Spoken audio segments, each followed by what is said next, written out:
السلام علیکم ورحمۃ اللہ وبرکاتہ۔ جی تو سامعین، کیا حال ہے آپ کا؟ ٹھیک ہے، اللہ پاک آپ کو ہمیشہ خوش و خرم رکھے۔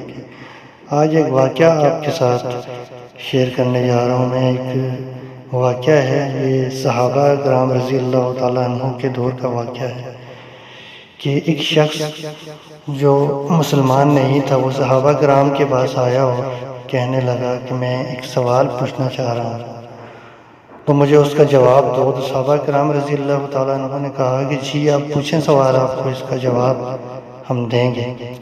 تو اس شخص نے بڑا ہی عجیب ایک سوال کیا۔ اس نے کہا کہ آپ لوگ کہتے ہیں کہ اللہ پاک ہر چیز پر قادر ہے، تو مجھے یہ بتائیں کہ کیا اللہ پاک اپنے جیسا دوسرا اللہ بنا سکتا ہے کہ نہیں؟ تو صحابہ کرام سب حیرت میں تھے کہ یہ کس طرح کا حیرت انگیز سوال اس نے پوچھا ہے۔ تو صحابہ کرام رضی اللہ تعالیٰ عنہ نے کہا کہ اس کو ہم حضرت علی رضی اللہ تعالیٰ عنہ کے پاس لے کر جاتے ہیں، تو ان سے جا کر یہ سوال کرے تو پھر دیکھتے ہیں اس کا کیا جواب ملتا ہے۔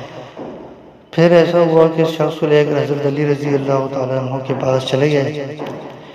تو وہاں جا کے حضرت علی رضی اللہ تعالیٰ عنہ کے پاس جب گئے تو اس شخص نے سوال کیا وہاں پر کہ آپ کہتے ہیں کہ ان اللہ علی کل شیء قدیر، کہ اللہ پاک ہر چیز پر قادر ہے، تو کیا اللہ پاک اپنے جیسا ایک اور اللہ بنا سکتا ہے؟ تو حضرت علی رضی اللہ تعالیٰ عنہ نے ایک دم سے اس کا جواب دیا اور انہوں نے کہا کہ جی ہاں بالکل، اللہ پاک ہر چیز پر قادر ہے اور وہ بنانا چاہے تو اللہ بنا سکتا ہے، لیکن ایک فرق ہے۔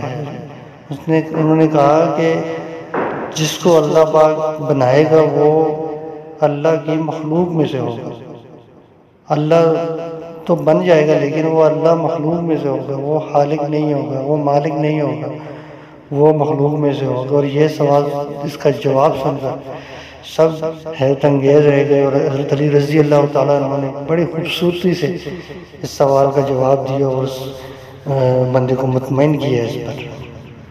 السلام علیکم ورحمۃ اللہ وبرکاتہ۔